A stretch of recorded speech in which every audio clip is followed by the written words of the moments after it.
a manjedoura alcance os nossos corações com graça e com a simplicidade que nós necessitamos. Nós não vamos conseguir esgotar o assunto desses 5 últimos dons que eu quero falar com vocês, porque um deles eu vou precisar dedicar um tempo maior para explicar e para ensinar a igreja, que é o último que está na nossa listagem. Então nós vamos trabalhar e depois que passar esse período, nós vamos retomar outra vez para poder trabalhar de forma um pouquinho mais aprofundada o tema, principalmente no que tange oração em outras línguas, que eu acho que precisa de uma explicação um pouquinho mais detalhada, e vocês vão entender isso. Por ora, nós vamos entender que, segundo o que nós estamos falando, a cor azul representa o poder espiritual, e o poder espiritual são os dons listados na cor azul, que é um poder sobrenatural de Deus, que transcende as leis naturais, de modo que mostra o poder de Deus sobre a criação e servir as pessoas que não poderiam ser ajudadas de uma maneira natural. Ou seja, quando a gente pensa em poder espiritual, a gente tem que analisar, em primeiro lugar, o que é sobrenatural. A própria palavra está dizendo, né? Que é aquilo que está fora do escopo humano, que é fora daquilo que a gente consegue naturalmente resolver, e que depende de alguma coisa que é sobrenatural. Tem coisas na vida da gente em que, por mais que a gente tente, por mais que a gente procure ajuda, é só uma ação divina que pode mudar a situação e transformar. Então, os dons espirituais aqui nós temos listado 10 dons, os 9 dons é de 1 Coríntios, e um deles, que é a oração, que está escrito aqui, certo? Nós temos aqui essa possibilidade. Deus nos dá para poder, não somente na questão de orar continuamente, mas aquela pessoa que persiste. Então a gente dons sobrenaturais em que Deus agirá sobre a vida do ser humano, transformando totalmente. Então eu vou dar uma passada leve e depois, na medida que nós pudermos, nós vamos detalhar um pouquinho mais o último dom, o dom de língua, que eu acho que é importante de entender. A gente falou semana passada da interpretação, mas esse dom eu vou pincelar ele, mas eu vou depois parar um período inteiro de ministração, somente para a gente ler todos os textos e entender perfeitamente. Então hoje eu vou dar uma pincelada e após eu farei isso, ok? Então, esses dons listados na cor azul é o dom de poder espiritual, é onde o divino, o poderoso, o sobrenatural, o transcendente age no ser humano, de forma com que ele pode ser liberto pelo poder de Deus, por meio dos dons concedidos por Deus à Igreja de Cristo nosso Senhor. Então, um dos primeiros dons, no sexto, que a gente falou 5 semana passada, o sexto aqui, milagres. O que é o dom de milagres? Vocês já viram muitas pessoas falando o seguinte: dom de cura e milagres, né? As pessoas confundem o termo cura e milagre. O que é cura? Que nós falamos na semana passada. A cura, o dom da cura, é quando a pessoa tem uma enfermidade física. E às vezes muitas pessoas já foi à medicina, já procurou os médicos, já procurou a solução do seu problema e não tem uma solução humana. E por mais que os médicos vão trabalhar, etc., a pessoa não consegue. E o dom da cura, ou esse mistério, esse dom dado, que Deus dá à igreja, e algumas pessoas devem considerar esse dom, é a capacidade, no poder do Espírito Santo, orar e a pessoa ser curada. Então, na questão da cura, uma cura física, pontual, necessária. Isso eu já falei semana passada. O que não é milagre, porque o milagre é uma interferência de Deus na natureza. E nós confundimos cura com milagre. Milagre o quê? É algo sobrenatural de Deus que interfere na natureza. Vocês querem ver, por exemplo, um milagre da Bíblia? Tem vários versículos aqui que você vai ver milagre. O mar vermelho se abriu, milagre. Milagre, por exemplo,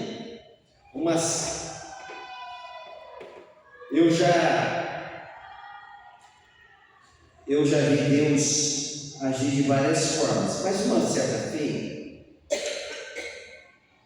eu estava namorando uma menina de mim, e nós fomos para um encontro de jovens num parque chamado, lá na Vila Jaguar.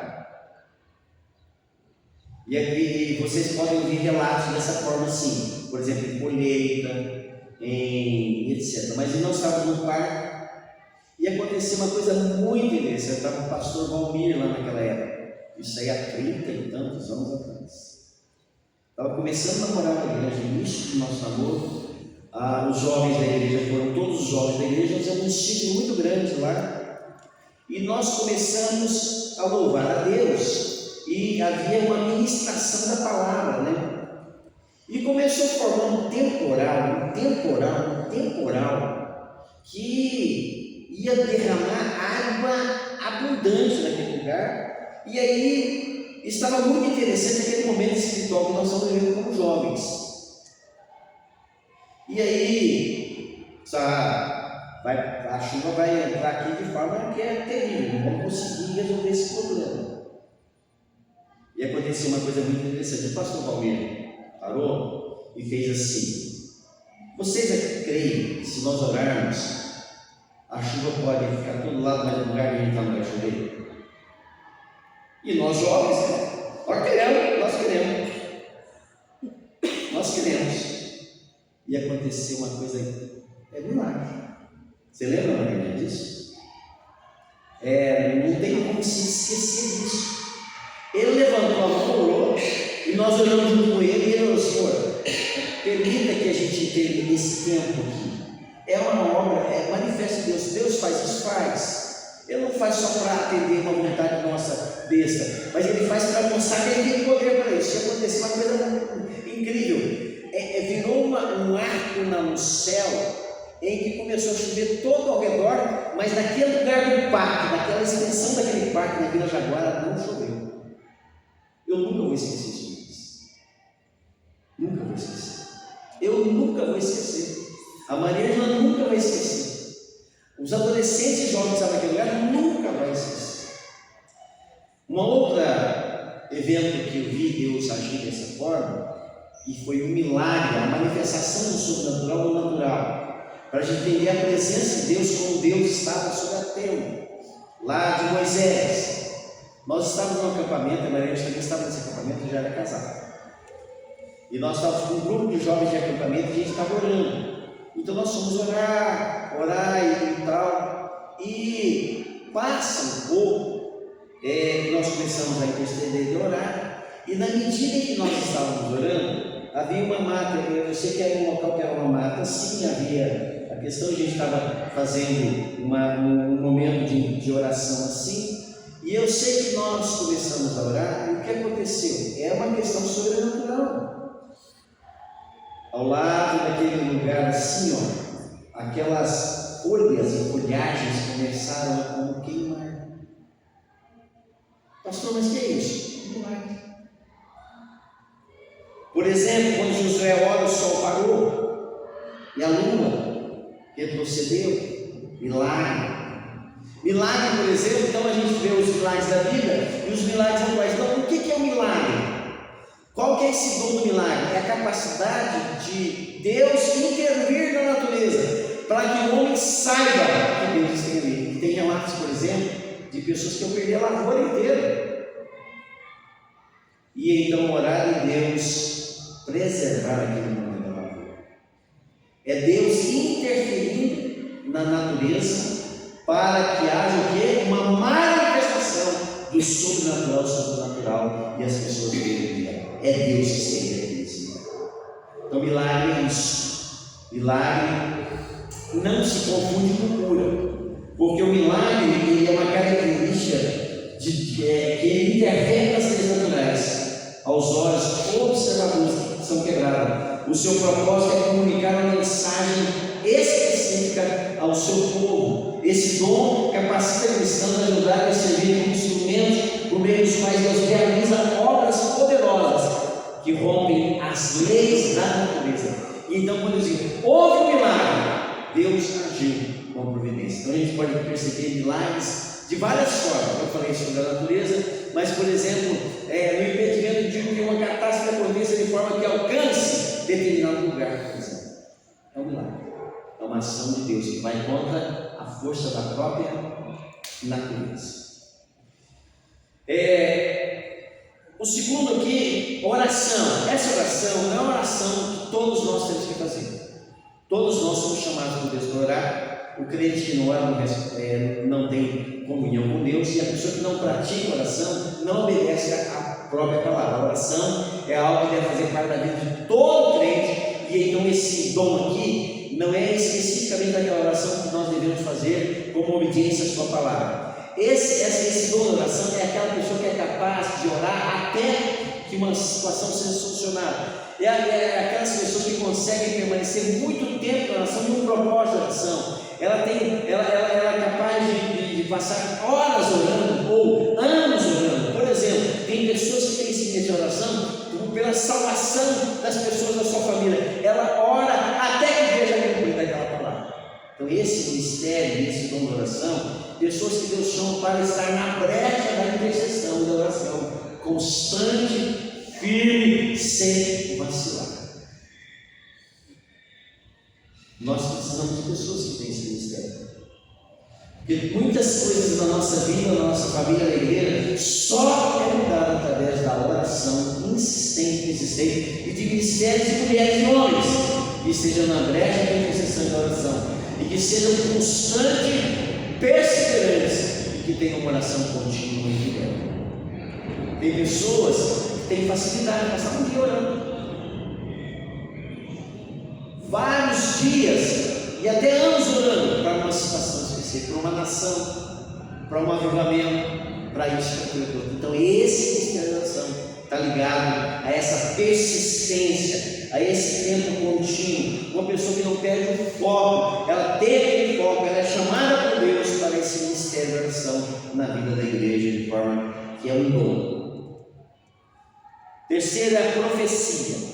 Muitas pessoas também confundem essa questão da profecia, porque acham que o dom de profecia é aquela previsão, como se fosse uma previsão dos atos que vão acontecer. Não, a profecia, ela está ligada sim, às vezes por vezes, Deus dá àquela pessoa que tem essa palavra de profecia uma palavra dizendo a respeito de coisas futuras que irão acontecer, segundo a própria Bíblia. A profecia deve ser confirmada pela própria palavra de Deus, e a profecia deve ter essa conotação de que o profeta e aquele que é usado em profecia, ele é capaz de descrever um evento futuro, no sentido de que observar e anunciar da parte de Deus aquilo que ia acontecer. Ou seja, diferentemente do pensamento popular, esse dom não objetiva em primeiro lugar fazer previsões futuras. Então a pessoa não pode ficar, não, eu quero uma profecia que eu quero saber o que vai acontecer comigo. Não, isso aqui é uma previsão futura que pode nos levar a um erro muito grande. Não, nós queremos saber qual é a direção de Deus especificamente para um país, para uma cidade, para uma família e até para um indivíduo, à luz da palavra de Deus. Muitas pessoas, às vezes erroneamente, acham que essa palavra da profecia é uma palavra apenas sensitiva. Não, a palavra da profecia deve se espelhar naquilo que a própria palavra de Deus já diz. Ela não pode conflitar com aquilo que a palavra de Deus diz, porque se ela conflitar, ela não é de Então, o ministério da profecia é a capacidade desse dom, é que permite que cristãos recebam comunicado uma mensagem de Deus para o seu povo por meio do Espírito Santo. O Espírito Santo, então, revela pela sua palavra algumas coisas que iriam acontecer, e é fato. E a gente vê isso muito no próprio texto, quando os profetas profetizavam a vinda do Messias, quando os profetas profetizavam a ruína às vezes de Israel. Era uma profecia específica, direcionada e dada pelo Espírito Santo, que não somente falava e prevenia aquele povo, mas também dava àquele povo uma palavra de juízo. Então nós não podemos sair daí dizendo assim: eu sou profeta de Deus, eu tive um pensamento, eu tive um sonho e começar a contar aquilo lá como se fosse alguma coisa. Não, você tem que ter convicção que foi uma mensagem divina que Deus lhe deu, à luz da própria palavra, à luz dessa comunicação da palavra, e então você vai com graça e poder e é usado por Deus para dar aquele alerta daquela determinada situação. Por que as pessoas não exercitam muito o dom da profecia? É porque alguns são tão reservados quanto a isso, por conta de tantas outras coisas que acontecem, e pessoas achando que pode decorrer sobre a vida de um ou de outro, falando aquilo que deve falar da sua cabeça, e então as pessoas sentem medo e receio. Mas não, a profecia é divina, ela vem do processo de Deus e ela deve ser usada. A primeira grande profecia é a revelação espiritualística da própria palavra do seu povo. Ela revela tudo. Às vezes Deus dá especificamente, alinhado com a palavra e pelo Espírito, uma direção específica para uma família, para um povo ou para uma nação. Amém? Então a profecia decorre de uma revelação divina para uma determinada situação, para que possa orientar. E até porque vocês podem perceber nos profetas do Velho Testamento, quando havia uma profecia de juízo, e que acontecia, mas Deus não deixava de falar. Então essa é a conotação da profecia. No Novo Testamento nós temos palavras proféticas também, e que Deus dá. E outra coisa, a igreja que não tem profecia, o que acontece com ela? Ela morre.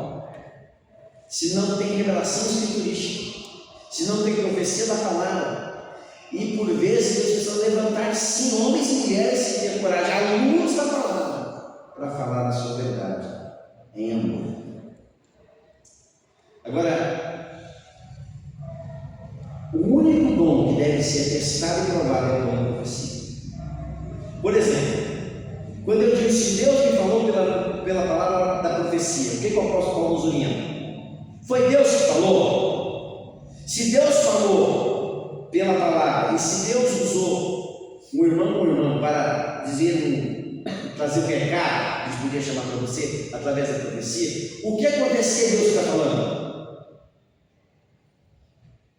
Se é Deus que está falando, o que vai acontecer? Vai cumprir. Então, o que a Bíblia nos orienta a respeito da profecia?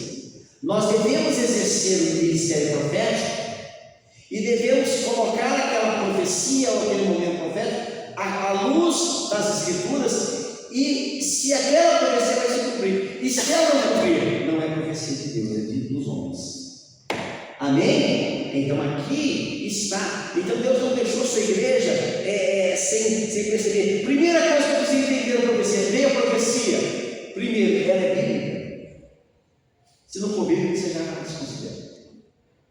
Porque Deus não vai contrariar uma palavra que é só uma palavra. Segundo, se ela é específica para você, se é de Deus, é cumprir. Você vai provar a profecia.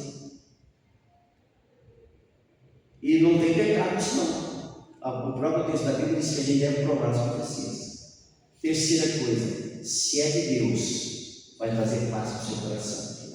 Porque tem gente que recebe uma palavra, etc., e fica perturbado. Não, Deus não tem que trazer perturbação. Deus traz paz, traz serenidade, traz tranquilidade, traz graça no coração. A profecia é para edificação, a profecia é para orientação, a profecia é para alertar, a profecia nos traz fervor a Deus, não nos traz pavor. Amém, irmãos? Quarta coisa, disposição para o sofrimento. Vocês deveriam depois pegar os textos e ler os textos, porque vai enriquecer esse tempo.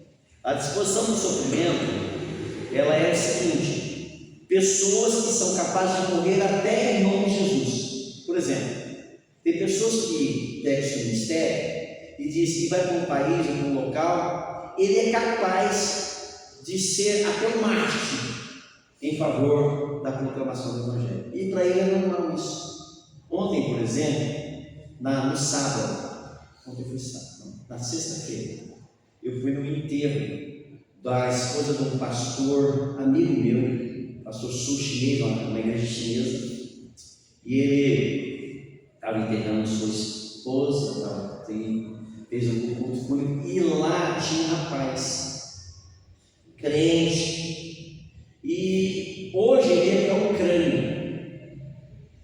E aí eu perguntei para ele: mas você vai para a Ucrânia casar, tinha filhos? Vai para a Ucrânia. Mas por que você vai para a Ucrânia? Eu estou pronto até morrer na Ucrânia, mas eu vou lutar na frente de batalha, proclamando o Evangelho e lutando pela Ucrânia. Qual que é a discussão que ele tem? Ele saiu do seu país, ele entrou nessa frente, e ele está entendendo que ele tem disposição de até morrer pelo nome de Cristo, aqui que a gente chama de mártires. Mas a disposição ao sofrimento não é somente no meio em que a pessoa pode levar a ser um mártir. A pessoa, ela tem essa disposição ao sofrimento por uma situação, por um problema, e ela é persistente e não fica abatida diante do sofrimento. O apóstolo Paulo, né, ele era um homem que tinha essa disposição. Tanto é que ele relata, né, sofri 40 chibatadas, sofri perseguição. Tem pessoas que têm essa capacidade de, num momento hostil, num lugar hostil, de um problema que está enfrentando, de uma luta enfrentando, ele tem essa capacidade. Tem pessoas que não conseguem sofrer um pouquinho, que já está jogando a toalha. A pessoa que tem esse dom, ela é capaz de entrar numa situação, enfrentar a situação, sem desvanecer, lutando pela causa, sem desistir. Disposição para o sofrimento. E por fim, a gente tem o dom de línguas, que eu falei a semana passada. Vou fazer as primeiras considerações, mas eu prometo a vocês, que logo depois que passar, não a primeira semana de janeiro, mas a segunda semana de janeiro, eu vou pegar uma manhã só para trabalhar isso, para ler os textos inteiros aqui listados. E a gente vai poder fazer isso, e eu vou tirar dúvidas de vocês, tá, a respeito disso aqui. Então, a primeira coisa, vocês lembram que a gente estudou, falou semana passada sobre a interpretação de línguas, não é isso? O que é o dom de línguas? Primeira coisa que nós vamos aprender sobre o dom de línguas não é o conhecimento de uma língua estrangeira, ou que você tenha conhecimento e estudou uma língua estrangeira e começa a falar língua estrangeira, não é isso. Aqui, ainda que você tenha o dom de falar em outras línguas, de uma língua estrangeira que você não conhecia, mas se você começa a falar aquela língua num povo nativo que vai entender aquilo na linguagem dele e sabe que você nunca teve contato com aquela língua, por exemplo. Então essa possibilidade existe no dom de línguas. Mas principalmente o dom de línguas está envolvido é uma língua angelical, não uma língua humana. E aí me perguntaram o seguinte: quer dizer que quando, e um texto bíblico diz o seguinte, quer dizer que quando eu oro em outras línguas, eu estou entendendo aquelas palavras, eu estou falando, não, porque é uma língua de anjos, eu faço isso pela fé, e essa oração em outras línguas tem dois objetivos. Primeiro grande objetivo da oração em outras línguas é a edificação pessoal. A oração em outras línguas edifica cada um a si mesmo.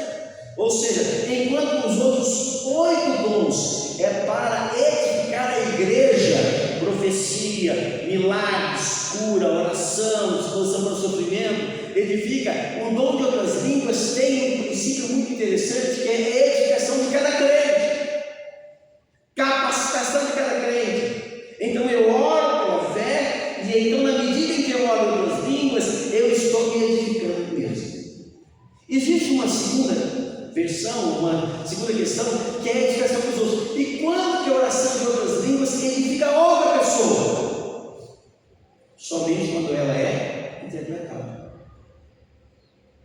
Porque, por exemplo, apóstolo Paulo fala isso no capítulo 14. Que não adiantaria nada ele ficar no meio do público, falando, orando em outras línguas para as pessoas, se elas não estão entendendo. Isso é edificação pessoal. Ele explica isso bem claro no capítulo 14. Isso é edificação pessoal. Ora, se eu estou falando em público, eu devo falar, mas que haja intérprete. Se eu não tiver intérprete, então eu faço a minha oração para edificação pessoal comigo, para que eu não possa escandalizar as outras pessoas. Logo então, a oração em outras línguas, ela tem a vertente de edificação. Por que então eu devo pedir a Deus que me dê essa experiência? Essa experiência sobre porque na medida em que eu oro em outras línguas, a palavra de Deus diz que a minha mente e o meu espírito ora de fato. E aí se vocês olharem lá em Romanos capítulo 8, 26, diz, porque o Espírito de Deus intercede por nós com gemidos inexprimíveis. Gemidos inexprimíveis é oração angelical, é oração em outras línguas que edifica o crente na comunicação com o próprio Deus que estabelece conosco essa conexão. Quem entendeu, diga amém. Amém. Então, gente, oração em outras línguas não é para a gente se apresentar que está adorando em outras línguas. Não é para que as pessoas ficam ouvindo a gente. Não. Você tem que entender que Deus, se Deus te deu, você vai se edificar nela. E na medida em que você ora em outras línguas, o seu espírito ora de fato, e você ora pela fé. Mas o que a gente pode falar, e hoje é importante a gente perceber, que a oração em outras línguas, ela também serve para edificar outras pessoas. E então o que a Bíblia diz? Que na medida em que tem pessoas que oram em outras línguas, que Deus levante no meio desse povo intérprete, para que haja edificação coletiva. Então não tem, nós temos, eu não vou falar hoje porque não dá tempo, mas nós temos claramente no nosso documento da IPI do Brasil, que fala claramente, irmãos, primeiro que não cessou lá em Atos. Segundo, que os dons são contemporâneos. Terceiro, que não posso entender de maneira nenhuma uma linguagem somente de uma língua nativa. Eu tenho que entender, e o documento é muito claro, e também uma convicção muito clara. E o texto bíblico diz que quando eu oro em outras línguas, eu oro na linguagem dos anjos. É mistério. Quem explica mistério? O que eu preciso ter? Eu preciso colocar meu coração com Deus. Pastor, como é que eu entendo isso? Ora, pede a Deus, eu quero ter essa experiência contigo. Você não está proibido, o próprio texto diz aqui da Bíblia. Que cada um de nós, todos oram em outras línguas, não, o apóstolo diz. Todos oram, não. Todos falam profecia, não. Mas cada um deveria procurar para nós os melhores dons e exercer pela fé. Quem escolhe o dom somos nós, é Deus que dá. Mas Deus nos dá uma oportunidade muito grande pela fé, nós então orarmos em outras línguas. Ora, se a oração de outras línguas ela é tão importante, por que nós devemos então buscar isso ou exercitar? É porque ela nos faz com Deus, com a sua igreja, com o seu povo, homens e mulheres mais sensíveis à voz do Espírito. E aí tem uma diferença muito grande. Eu digo para vocês, Pastor Luiz, e há uma coisa que às vezes há um engano também, que eu quero até dizer para vocês. Muitas pessoas acham que para falar línguas, falar línguas é ter o batismo do Espírito Santo.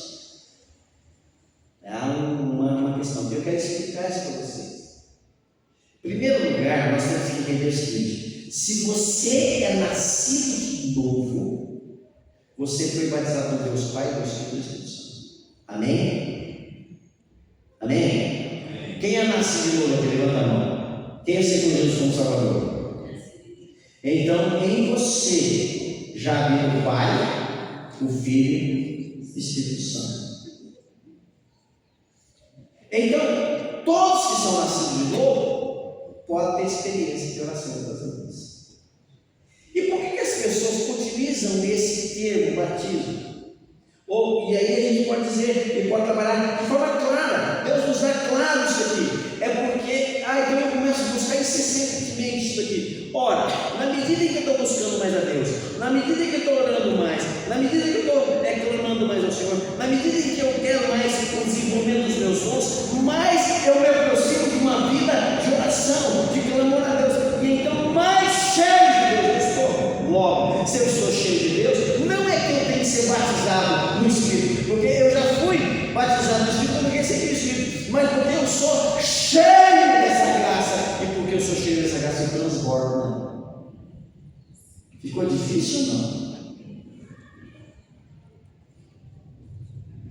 O copo tem água, a água representa dentro do copo a Trindade Augusta que habita em você. Na medida em que eu busco comunhão, na medida em que eu busco a graça de Deus, na medida em que eu sou cheio dessa graça transborda. E aí a gente utiliza esse nome. Você tem que ser batizado no Espírito de Deus. Então, quer dizer, uma coisa não está alinhada. O dom de línguas é dom de línguas. O batismo, quer dizer, ser cheio do Espírito Santo é a busca incessante de Deus. Logo então, uma coisa não tem conexão com a outra. Eu sou de Deus e eu me encho de Deus. O dom de línguas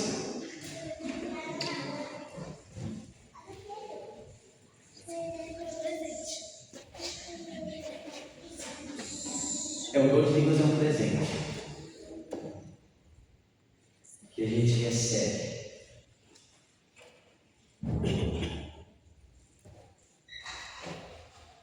Pronto. Daqui a pouco vocês vão abrir tudo. Esse presente desembrulhado. Eu quero dar a cereja do bolo para você. O que eu faço, pastor? Primeira dica que eu dou para vocês: não se contente com a sua vida espiritual. Queira mais um Deus na sua vida. Segunda coisa, não tenha receio de que Deus venha preencher o seu coração e a sua vida, a sua presença e lhe dar os dons, inclusive a oração pelas vidas. Quando você estiver orando lá no seu quarto, ou na comunidade, e você estiver consciente que Deus está enchendo de graça você, e na sua mente vem uma palavra que você não entende em português, e que você sentiu o desejo de falar, você pela fé pode falar. E Deus está lhe concedendo o nome deles. Amém? É muito louco, mas Deus é Deus. Então, o que eu tenho que fazer, pastor? É buscar, é pedir a Deus. Não se contenta com a sua vida espiritual. Não se contenta. Mas eu quero trabalhar um pouquinho melhor. Pastor, por que você está dando mais importância? Não estou dando mais importância. Eu tenho que explicar um pouco mais para que tenha um entendimento mais. E nós vamos ter os textos bíblicos para a gente poder entender isso melhor. Isso será na segunda semana de janeiro que eu farei isso aqui, para a gente poder instruir a igreja. Então, os dons espirituais encerram os 10. Eu volto de línguas, só para a gente ler os textos todos, tirar as dúvidas e conversar a respeito disso daqui. Porque muitas pessoas fazem confusão quanto a isso. Mas Deus não é Deus de confusão. Deus não é Deus de divisão. Deus é Deus de nos ajudar. E que eu e você possa, no nome de Jesus.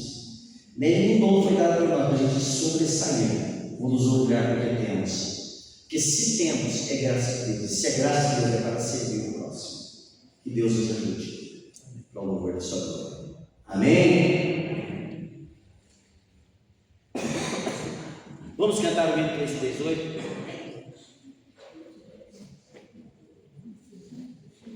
Hino 338. Em pé.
nos deixes cair em tentação, pois teu é o reino, o poder e a glória para sempre. Amém. Que a graça de Jesus, nosso Senhor, o amor de Deus, nosso Pai, que a consolação e a proteção seja sobre cada um de nós, não somente hoje, mas até a volta de Jesus, nosso Senhor.